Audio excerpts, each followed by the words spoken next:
সাগর রনির মামলার যিনি অভিযোগকারী ছিলেন তিনি আমাদেরকে আইনজীবী হিসেবে নিযুক্ত করেছেন। আমরা নিম্ন আদালতে দরখাস্ত দায়ের করব। দরখাস্ত দায়ের করে ইনভেস্টিগেশন যারা করছে তাদের সঙ্গে বসে যেখানে যে অবস্থায় এই ইনভেস্টিগেশনের ক্লুগুলো আছে এই ক্লুগুলো আনভেইল করতে হবে, এই ক্লুগুলো ধরে আরো ফার্দার ইনভেস্টিগেশন করতে হবে। সর্বশেষ 113 বারের মতো সময় নেওয়া হয়েছে। র্যাব এখন তদন্তাধীন আছে। 15ই অক্টোবর পরবর্তী দিন নির্ধারণ করা আছে তদন্ত রিপোর্ট সাবমিট করার জন্য। আমরা তার আগেই তদন্তকারী কর্মকর্তাদের সঙ্গে যোগাযোগ করে ইতোমধ্যে প্রাপ্ত যে ক্লুগুলো আছে এগুলো নিয়ে তাদের সঙ্গে বসে পরবর্তী করণীয় ঠিক করতে পারবো। সবচেয়ে বড় একটা ক্লু এখানে আছে, সেটি হলো দুজন ব্যক্তির ডিএনএ পাওয়া গেছে। যে দুজন মানুষের ডিএনএ পাওয়া গেছে যা আমেরিকা থেকে টেস্ট করে নিয়ে আসা হয়েছে, এই দুজন ব্যক্তিকে শনাক্ত করা প্রয়োজন।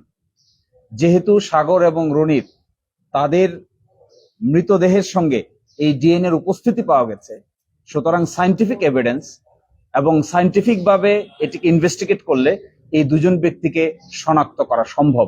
এটির উপর আমরা জোর দেওয়ার চেষ্টা করব।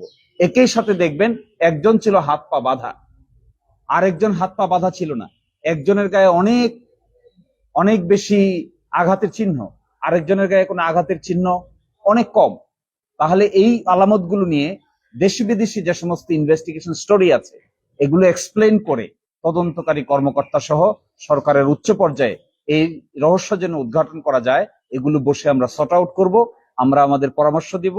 আশা করি একটা স্বল্প সময়ের মধ্যে কোনো একটা ক্লু বের হতেই হবে।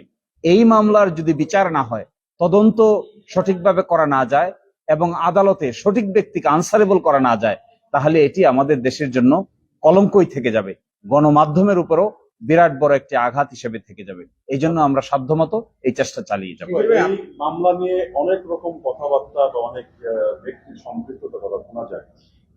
আপনার কাছে কি মনে হয়, আপনি তো আইনজীবী হিসেবে নিয়োগ পেয়েছেন, এই কথাগুলো কি সত্য?